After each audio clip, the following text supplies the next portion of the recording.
one thing that I do as well is I never shove down the throat of my guests. Hey man, I need you to promote my show. Hey man, can you post a story about you coming on the show? It's like, no, man, if they want to talk about how winners win and they feel compelled, they're going to do it on their own because they feel like they got the value out of it. Most hosts never achieve the results they hoped for. They're falling short on listenership and monetization, meaning their message isn't being heard and their show ends up costing them money. This podcast was created to help you grow your listenership and make money while you're at it.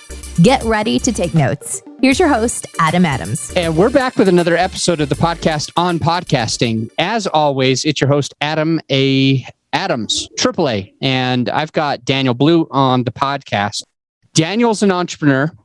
He's doing 7 figures a year business, which is pretty freaking cool. And he recently started a podcast. So as we are recording, what's kind of cool is his podcast is growing a little bit faster than most podcasts that I'm used to seeing, which means typically after just 30-ish episodes, which is where he is, maybe 35 or 40 episodes, after that amount of time, I usually don't see somebody who already has 30 ratings and reviews. So they've got a 4.9 total rating and over 30 ratings. And Daniel, I don't know if you knew this, but based on ratings, 5-star ratings, only 10% of podcasts have 30 or more. So you recently hit that threshold where you're technically top 10%.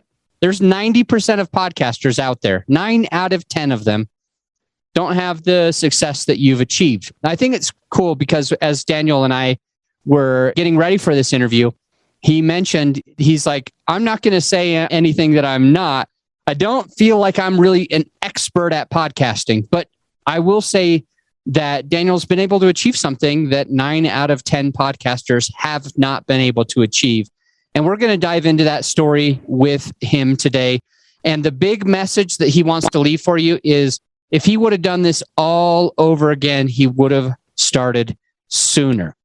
So let's start talking a little bit about this. Now, Daniel, my first question that I want to ask you is just understanding if you serve a certain person in your business with education, your company, if you serve somebody over there and you serve somebody completely different in the podcast with your co-host, or if you're actually serving the same person and it kind of feeds the company, what would you say there? Yeah, I would say that I'm the same person, right? Like when I'm talking to my employees or I happen to talk to a client on the phone through my company, Quest Education, or I'm on the podcast, I try to just be who I am. And that makes it easier. I know I'm probably going to repel some people away, but also I know I'm going to attract certain people. And it just comes down to being consistent in terms of who you are and your message and what you stand for. So it's pretty interesting. I think a lot of people have the idea that you're going to start a podcast and you're going to get a bunch of leads, right? It's just going to be a great marketing tool. And I'm not saying it's not a great marketing tool, but it's interesting that you brought up what you said as far as like that whole 10% and those numbers. And this is where probably one tip I have for newbies like myself when you're starting off is like, don't even judge your podcast for at least a year. Like I'm going into this knowing I'm not even going to really care about downloads, reviews for my first year. Like I'm just going to focus on putting good content out, content that people can relate to, or they feel compelled to leave a review or share it with their friend, and just focus on building our audience. And then let's see where things look in a year from now, right? And I think we get caught up too much in the vanity metrics as far as likes and comments on social media. And it's the long game, right? We always hear about the long game. And I think podcast is the ultra version of the long game. I like that you say that podcasting is a long game. It resonates really well with me because I know many, many people who basically they dabble or they practice or they try things out. And there's many entrepreneurs, as you probably have met many of them.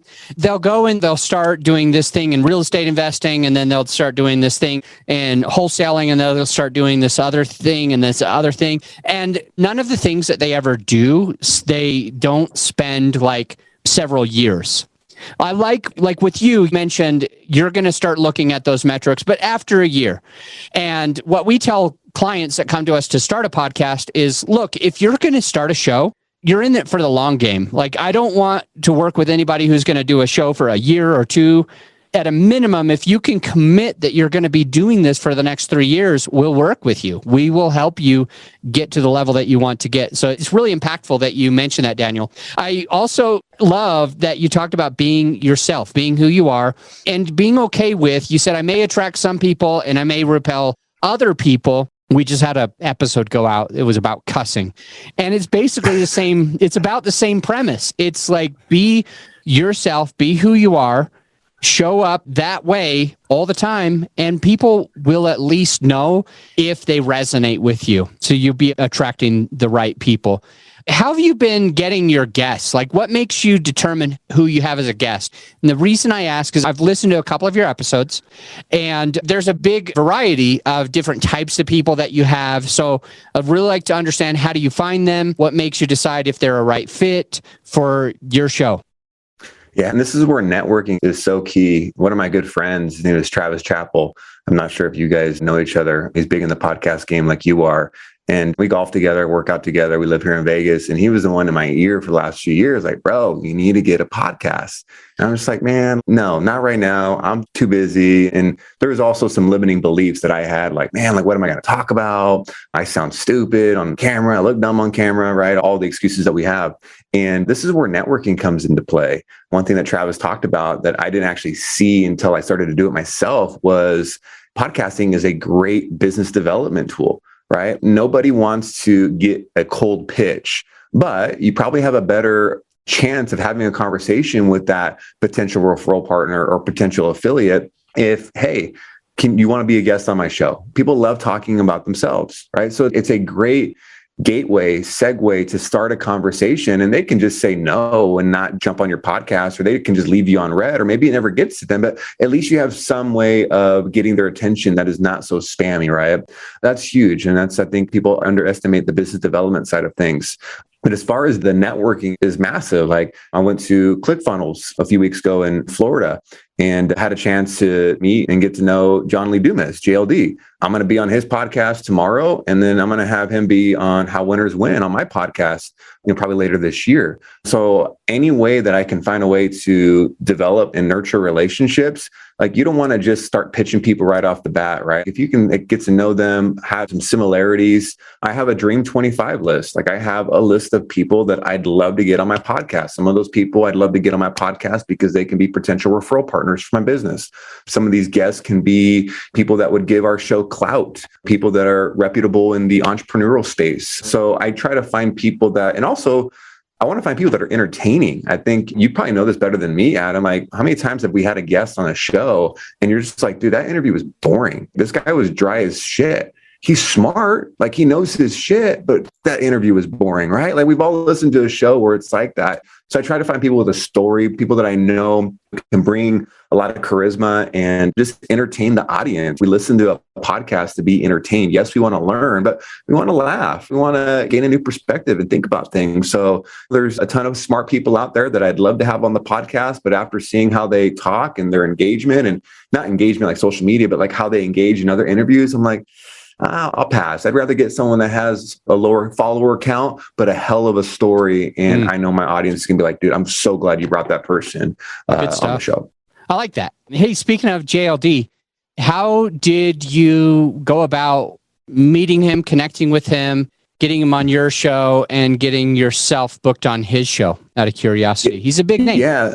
So we got to remember, guys, we're only one relationship away from really leveling up your life in a bunch of different ways. And that one relationship, I'm not even saying is JLD. That one relationship could be Bob. And because you met Bob, Bob introduced you to Susie.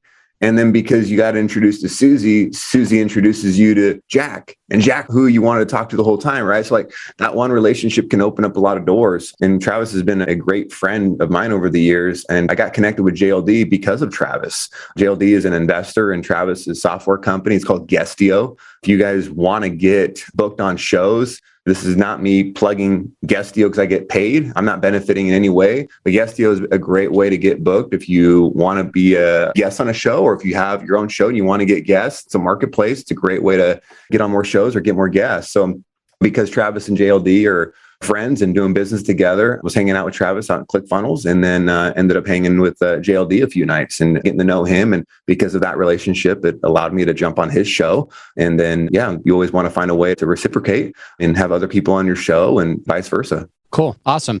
Will you mention that resource again, Guestio? How do you spell it? And we'll make sure it gets in the show notes.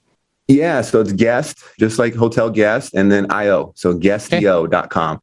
Yeah, definitely worth checking out if you want to get on more shows. Awesome. Thank you. And that resource is now in the show notes. And also my team will be looking it up too. So we've used a few different services to connect with people. Really, really good stuff. So I really want to understand, like, with you said, and I think I remember it was like Travis, your golfing buddy, it has always said that you needed to have a podcast. You were kind of like resistant to it for a while. What made you resistant from having a show? Couple things. One, I didn't know what I was going to specifically talk about, right? So my business is we help people access money in their retirement accounts, penalty and tax-free, right? So if you got a 401k from an old job or an IRA and you want to access that money without paying the penalties and taxes, and you want to use that money to maybe build a business, invest in your own business, invest in real estate, pay off high interest rate credit card debt, we could show you how. As cool as that sounds, maybe like me, because I'm biased towards it, that's a boring topic, right? Finances, right? Like how many times have we heard somebody at an event talk about insurance or investments and you're just like, damn, is it lunchtime? Like I got to go on this break. I'm bored as shit, right? So it's just not a sexy topic. So at first I'm just like, man, like what am I going to talk about? I just don't want to bore people and talk about retirement accounts and investments and things of that nature. So I was hesitant on what my message was going to be. That was number one. Number two was I'm like, okay, how am I going to execute on this? I'm not someone that is the most tech savvy, and I figured you're going to need equipment and production. And so I just kind of started to think about the work that was involved. And then we're a new business. My business is only 3 years old. Essentially, we're an infant in the business world. So right now, and in the years past, I'm focusing on hiring and culture and marketing and finances and all the cool things and the sucky things that we have to deal with business owners, right? So in the back of my mind, I'm like, dude, why am I going to spend time on this podcast where I don't even know if it's a good ROI worth my time when I could be spending time doing other things in my business that I know there's a proven track record. So, and I think the last reason why is I've always kind of been, not always, I would say I started my podcast earlier this year, being reluctant to get on camera and just be yourself in front of a video, speaking. I get nervous speaking in front of people or in front of a camera, right? It's like, you have that conversation with somebody and you're off camera and you're flowing really good. But then as soon as the camera gets on, you're like, oh shit, what was I supposed to say? Right. So kind of some of that fear was embedded as well. I've definitely felt the last one multiple times.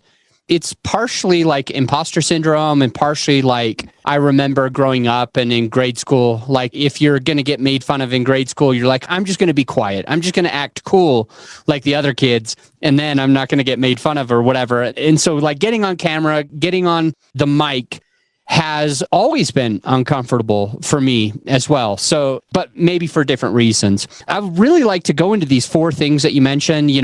Identifying the message is one of the things that held you back. How you're going to execute it, you're not tax savvy, kind of held you back. Is it going to be a good ROI or a bad ROI for my business?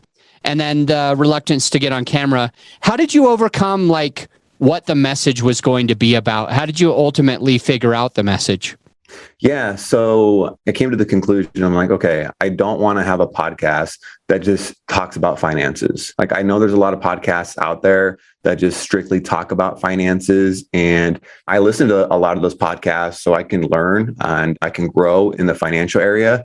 But I'm just like, man, these are boring. And if I find them boring, I know a lot about finances. If I find them boring, the ideal person I want to get in front of, I know they're not going to pay attention to this, right? So I'm like, I got to find something that I can talk about that's going to keep them wanting to listen every week, and it's going to be relatable.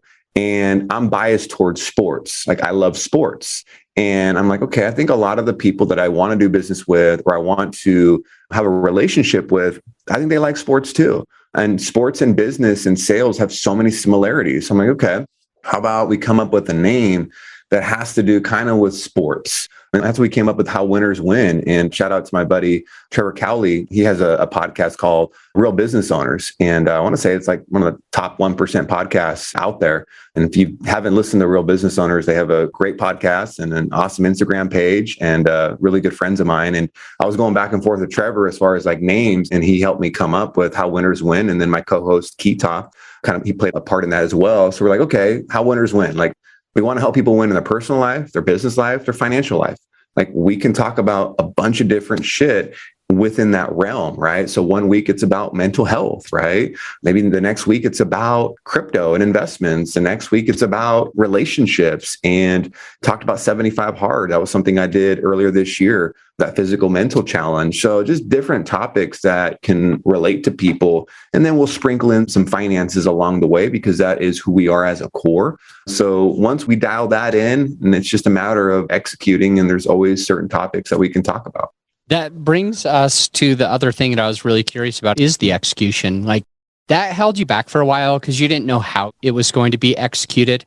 I'd really like to extract from you what it took to make the execution.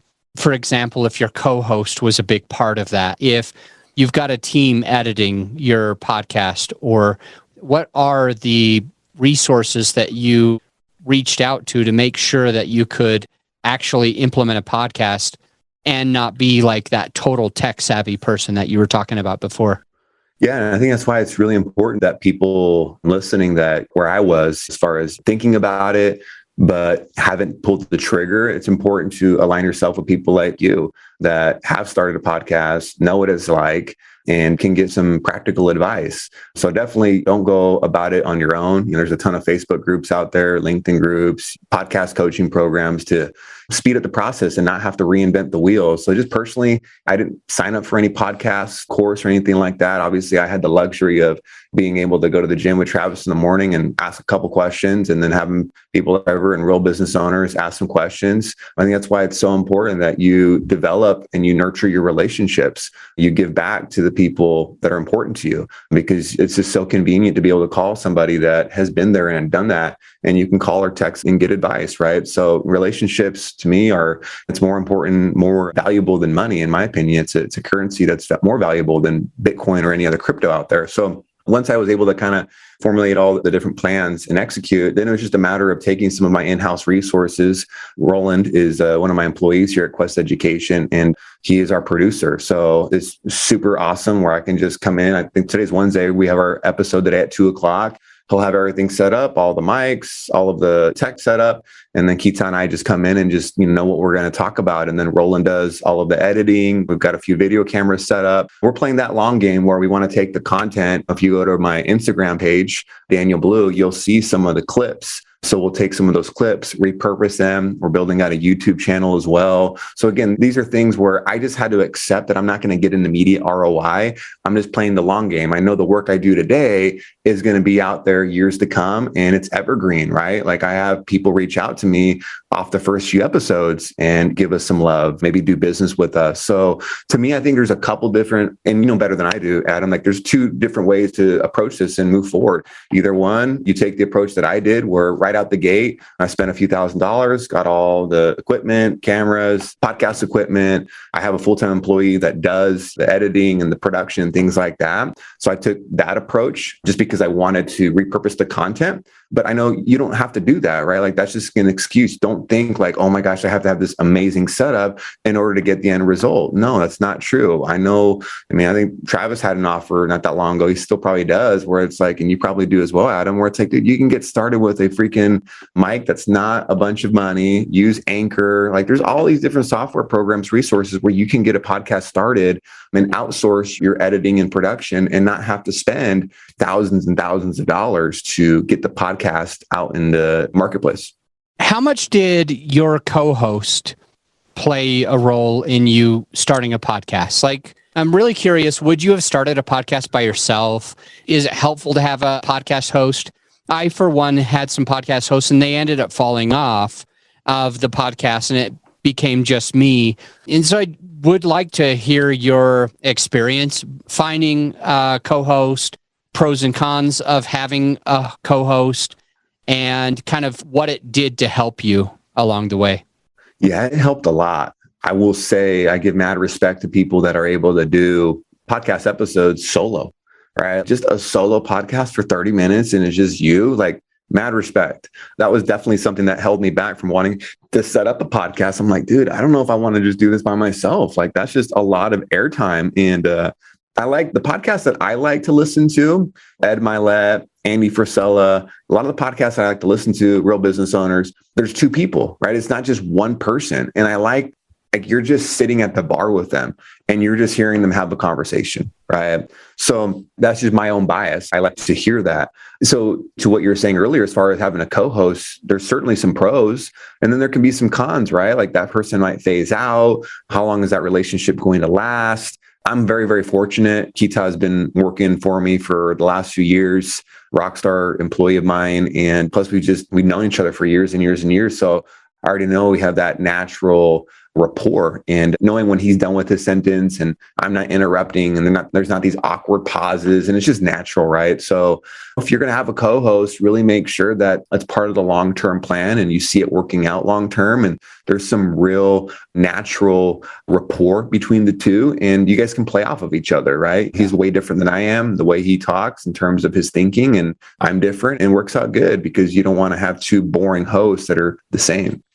On some of the social media platforms, for example, like one of the Facebook groups that I'm a member of, I've seen on a handful of times, maybe 4 or 5 different times, somebody will jump on to this Facebook group and they'll say something to the effect of, hey, I'm a brand new podcaster. I want to start a podcast in the rainbow industry, or I want to start a podcast with a sports theme, or I want to start an artistic podcast or a business podcast for entrepreneurs, whatever. They keep coming on there and they'll basically just say, who wants to be a co-host? Do you think that that's a good way to find a co-host for a podcast? If you also think it's a good way when you start a business and you're like, hey, I want to throw someone on my operating agreement and get a business partner who wants to go in business with me. I think they're very similar. They're very similar. I love it. Or going to, what is it? Just basically going into the bar and being like, hey, everybody, I'm single. Who wants to go out tonight? Yeah. Something like that. Okay. Yeah. Cool. Thank you. Duly noted. I'll stop getting my co-host that way. No wonder I keep getting slapped. So Daniel, really would like to keep going through the things that were holding you back from launching a podcast, since one of the things that you were hoping to pour into like a new podcaster today was more on the realm of like, dude, just start. Like, what's holding you back?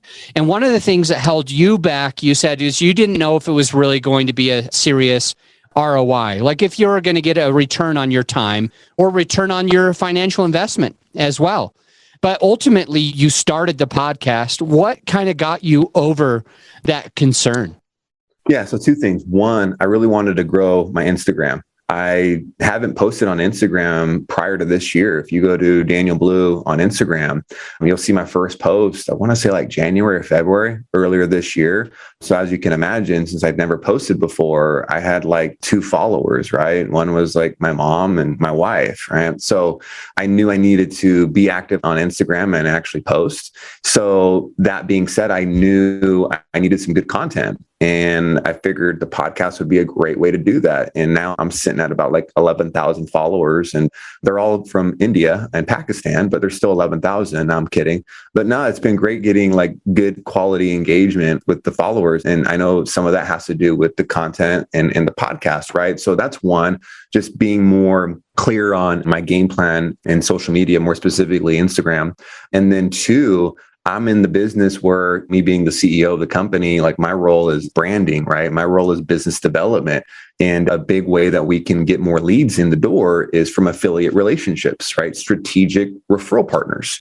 And what better way to talk to more high-level possible referral partners than a podcast, right? It's a great, especially once you can get your podcast to where it's consistent, right? If someone looks at how winners win, they're not going to say, oh, this podcast is like Ed Mylett and Andy Frisella's podcast. But you can also see that I just didn't start the podcast yesterday, right? So when I'm talking to these people and I'm just like, hey, I got a podcast. Would you like to jump on? I think you'd be a great fit for my audience. They can pull up my podcast and see like, okay, they just didn't start yesterday. Yeah, let's do it. So it's a great way to cultivate relationships and nurture relationships. You underestimate when you get on a podcast with somebody, there's a few minutes before the podcast starts and there's a few minutes after the podcast starts. And who knows what happens in those conversations.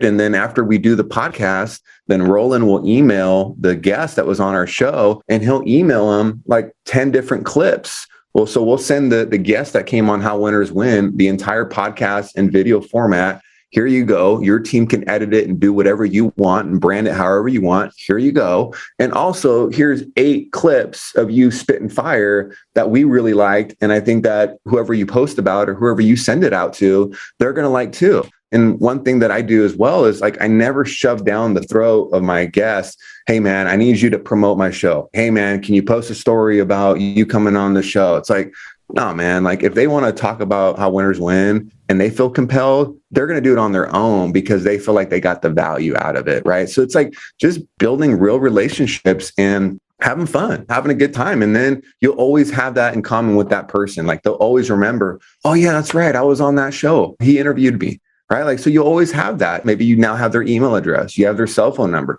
That doesn't mean you spam the shit out of them, but like you're closer to building something real. So just knowing that it's a possible lead gen tool, great business development tool, combine that with my intention on Instagram. I'm like, man, I got to get on this. Here's a couple of the things that I got from this. So the question was around, do we know if having a podcast has a positive ROI?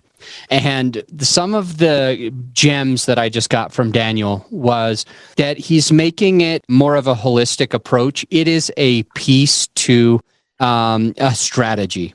It is a tool as part of this whole strategy that has a reason behind it. And other tools that you're using at the same time is like your social media, your Instagram, growing that, making these kind of mesh together. Second thing that I pulled from that is how you're using the podcast to make sure that you are actually growing the business. For example, some of the people that you might have on the show as a guest who you're adding value to while they're a guest on your show, you may or may not end up having them be an affiliate referral partner where now they're able to make a little bit of income as well while they're putting people in front of your business to help them unlock some of this hidden money that they didn't realize that they could start investing into these other things. So it seems like that's another way that it's really helped you. You might not be selling ads right now. You might not have a coaching program, but it's really smart that you are always looking for those opportunities for other affiliate partners. And when you're having that natural conversation with somebody that is getting value by being on your show and getting their message out, it's a win-win. And the third thing that I learned from you when talking about how do we know if this podcast is a good ROI for me or not, is that you're going the extra mile by creating like 8-ish clips. For example, somebody came on your show, you mentioned, hey, here's 8 clips where you're spitting fire, where instead of please share my podcast is not the language that you're using. It's you were awesome. Here's 8 clips that prove it. And then you just send it to them. And if they decide to post, they will. And I think that it's a strategy, a direction that many of us don't think of. Many of us are like, I've got to make sure that they share it. I'm not even going to let them come on unless they agree that they're going to share it in 5 different places. It's one of their questions sometimes for different podcasts is like, do you want to come on the show? Yes. Will you share your episode with your audience and your email list and your social media? The only option is yes. You've got to click it or else you can't even be on this podcast. And I think it's interesting that you're doing a different approach. It's the way that would make me feel like I want to share your podcast. If you're like making me click all these boxes, I'm like, F you, man. Like, come on. We haven't even done the podcast yet. Why am I committing to share something that we haven't even done? Like, what if you suck as a host? You know what I'm saying? Like, or what if I don't bring the value that I know I can bring? Like, there's just a lot of unknowns. I had someone the other day, he asked me, he said, hey, I need you to press release on your website. Do you agree to do that when the show comes out? I'm like, yeah, let's skip this one. Love it. Love it. That's good stuff. When we work with our clients, we'll generally give them just a couple of pieces, like a quote card, for example, or an audiogram where their guest is spitting fire. I think it's awesome that you and your team are going the extra mile to not just have just one quote card and one short audiogram, but you're really pulling like 8 of these. That's a lot of extra work. Have you found that it is benefiting the growth of the show by giving 8 things to somebody that they might be able to share versus maybe just 2, like my company's usually been doing even for my own podcast? I think what it does, I think I'm too early in the game to know if there's a correlation with the growth, right? Because my podcast is only 5 months old, right? I do know I've gotten really good feedback from the guests that have been on How Winners Win, what we give them as far as the assets, the digital assets. I know they really appreciate that and being able to use it how they want. And it's just like, we're giving it without expectations. Like you said, is, hey, you were awesome on the show. Here's you sounding awesome and looking awesome. Thanks for being on the show. Right. And we just end it with that. And then now I know the next time I see him at ClickFunnels event or another event, or the next time we have a DM conversation, like, it's not awkward. It's not like, man, this guy's always wanting something from me, right? Like always wanting me to do something. Like we all have that person in our life or been around someone that's like, dude, every time I see him, he always wants something. He's always wanting me to do something. Like, fuck. So it's like, you know a lot more than me about podcasts. I've just been on enough shows and listened to enough shows where I've just picked out certain pieces. And I'm just like, I want to do a little bit different. And it might not give me the best ROI in the very beginning. But again, I'm not doing this to make money. I'm not doing this to get an ROI the first 3, 6, 9 months, a year. Like I want to judge this after a year and a half and see like, okay, what has been accomplished? What can we measure is my mentality. That's a good takeaway for anybody listening. I know many people who start a podcast or maybe a social media strategy or whatever it is that they're doing, writing a book, and they don't think about measuring and tracking, like, for example, just KPIs. What happens when we do this? And you are waiting, after a few months to then be able to look at it and say, what has all happened? But at the end of the day, it is something that you're not just doing willy-nilly. You're not just publishing it for no reason. You're not going to track it. You are tracking it. And there are actual business reasons why you're tracking that data. I had another question. I forgot it. So I'll move to the reluctant to get on camera just for a moment. I might be able to remember that other question that I had. But talking a little bit about, like, one of the big goals that you had was, we want people that are thinking about starting a podcast to buckle down and actually have a podcast. And I know a lot of people, not just me, not just you, Daniel, that are reluctant to get on the mic, to get on camera. We might feel like, hey, I wasn't an A student, I was a C student. I was a D student myself. I'm not the most eloquent person. I didn't get a master's degree or a doctorate. And so there's a little bit for me of comparing myself to other people. And I still started a podcast. I'm wondering with you, what was able to get you over that concern of, I don't want to be on camera. And now you're on camera frequently. Yeah, I think it just comes down to the mission, the end goal. And the end goal that I have for my brand and my business is to get more attention, right? Like you need attention in order to get business, right? So one way to get attention is video, right? Another way to get attention is written copy. Another way is a podcast, right? So like these are all just channels to get attention. And that's where the podcast comes into play.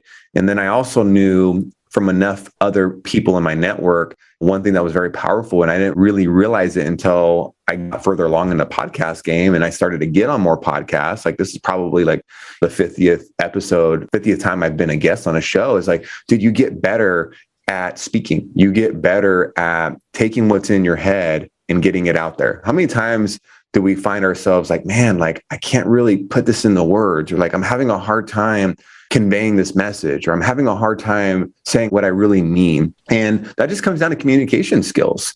And I know I'm a far better speaker and I can articulate my words way better today than 6 months ago. Right. And a big reason is because between all of the episodes I've been on and been a host of, like probably over almost 100 episodes, right? So like 100 times I've had to get on a mic and talk about myself or ask questions. So you just get past all that. And it's just like going to the gym, right? You just start putting in the reps and you just get better and stronger at it. Same thing on camera. I went through this struggle a couple of years ago when I'd never been on camera before. And I've been a phone sales guy and for a long time, and I could do leadership meetings and company meetings and in person, no problem. Cool. I get in front of a camera. I'm like, oh shit, what was I supposed to say? I'm stumbling, I'm stuttering. And I just had to keep getting in front of a camera. And I had to get past the whole, oh shit, the lights are on, the camera's on. Who cares, right? It's just a freaking camera. So you just get past a lot of that. You said it earlier. We all have an imposter syndrome. For me, it was like, man, I don't like the way my voice sounds. Man, I don't like the way I look on camera. And it's just like, dude, like get over it. Like your job isn't to critique how you look or how you sound. Your job is to impact other people. And if you focus more on other people and the message you're going to deliver and stop being selfish and worrying about you and how you sound and how you feel about the way you sound, then you'll start caring more about the other person. And that's what it's about. It's about how can you take your words and impact someone else and give that someone else a solution to their problems or a way to help them think a little bit differently to get a better result. Man, a lot there. So I basically have 3 takeaways. One of them is practice. One of them is like putting in the reps, doing the exercises. Like with my son last night, it's kind of funny. He was like teasing his older brother. That's just how it is. The younger one is the one who likes to taunt. He was teasing his older brother. And I'm like, son, what is going on? And he's like, it was because of this. I'm like, that's not true. Are you like looking for attention? Did you just think it was funny? Were you bored and like bothering him was solving a problem for you? And it took a little while. Like we had a long conversation.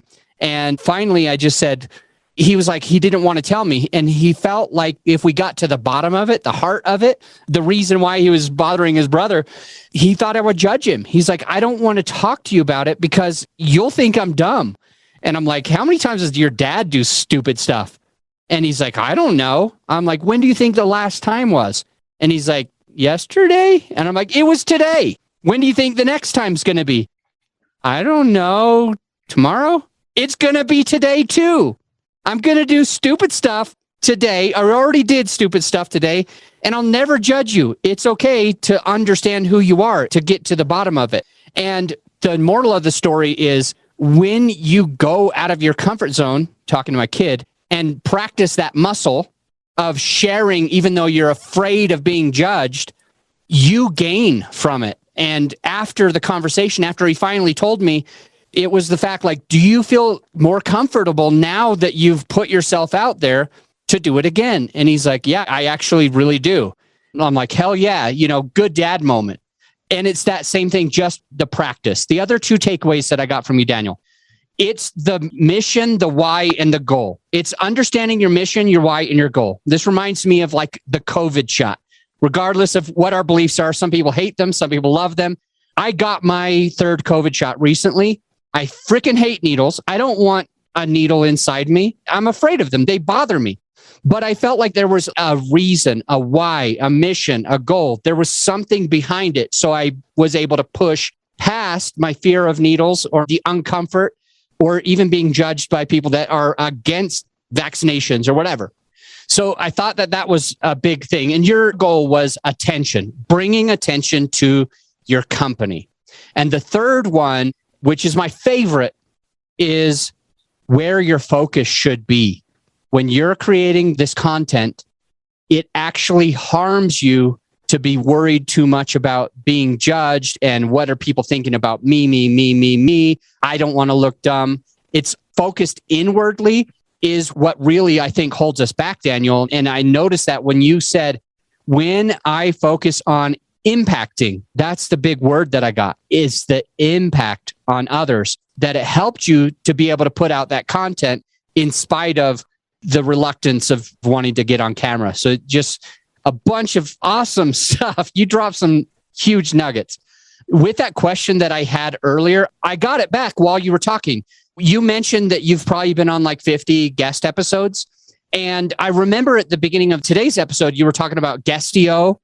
And additionally, it sounds like you are intentional about going on other people's podcasts. So I'm just curious, you've done 40-ish of your own episodes and 50 on other people's. What are you truly doing in order to be booked on so many podcasts? Are you paying $500 an episode, or are you going on free platforms? What's helping you do it? And what's the why behind going on other people's shows when you've already got your own? One, if you don't have one, I definitely recommend you get one. Get a press kit. A press kits are clutch. It's just a simple way that someone can just read your bio, read what you've done, and take a minute, 30 seconds of their time, look at your press kit and see if they're worth your time, right? Like, I get judged, right? I send my press kit to a host. They might be like, nah, I don't want this guy on my show. Okay, that's fine, right? Like, you move on. A press kit is a great way to get on someone's radar so they can see if you're a good fit or not. Two, the approach is I just have a team that does all the outreach. We use, I believe, PodMatch, when we really love using Guestio. Guestio is just a great way to message people and see if they would want me on their podcast, right? So we have a machine, a outreach program that reaches out to people and tries to get me on as many podcasts as I possibly can. And obviously there's certain podcasts that we're looking for. So being able to get on those podcasts is huge. And the reason why is because I want to have more conversations with people that it may be a great relationship. We might not do business today. We might not do business next month, but shoot, maybe we do business later in the year. Or maybe we become referral partners and sending each other business. Also, getting on podcasts, I'll credit Travis to this. One question I asked him, because he's got his show, Build Your Network, and has a shitload of downloads. And I'm like, dude, what's the best way to grow a podcast? He's like, get on other podcasts, be a guest. He's like, if you go on Facebook or Instagram and you post about your podcast, you don't know if a lot of those people even like podcasts or listen to podcasts. But if you get on a show and you talk about your show, then you're already talking to people that, step one, listen to podcasts. Now it's just up to you to get those people to like you and want to check out your podcast, right? So being a guest on different podcasts, I'm strategically doing that to grow how winners win. And then if I can drop some value along the way, like maybe one person listening to this right now is like, holy shit, I have this 401k for my old job and this IRA. I didn't know I could access the money penalty and tax free. My freaking financial advisor and CPA never told me. How can I do this, right? And you can DM me or go to my website, danielblue.me, and learn more, right? So there's just a lot of different ways that I've come to the conclusion of why it's valuable for me to spend a few hours a week and jump on a few episodes a week. So much value that I gained from you today, and I hope that the listener did as well. For example, like just talking about how Winners Win is a top 10% podcast, literally, and I know this because we are looking at numbers all the time. And one of the reasons that I think that you got there is because you were pretty intentional about every piece of this. For example, PodMatch, PodBooker, Guestio, Interview Valet. I'm going to make sure all 4 of these are in the show notes. These are ways that you can get booked on other podcasts, whether you're paying a little bit, paying nothing, or paying quite a bit to make sure that you're getting on all those other podcasts.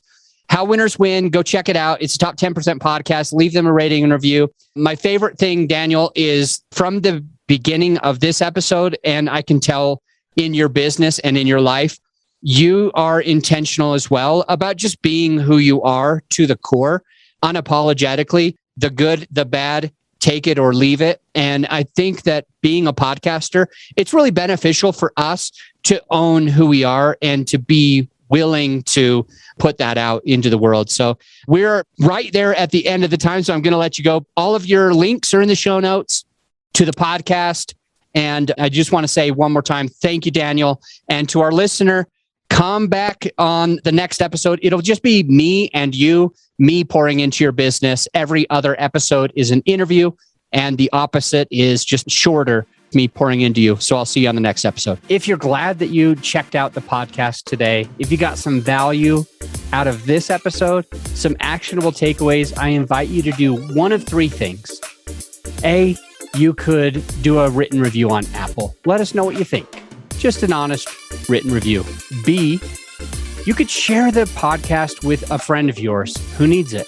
Or C, at the very least, implement what you've learned to take your business and your podcast to the next level. And I'll see you on the next episode.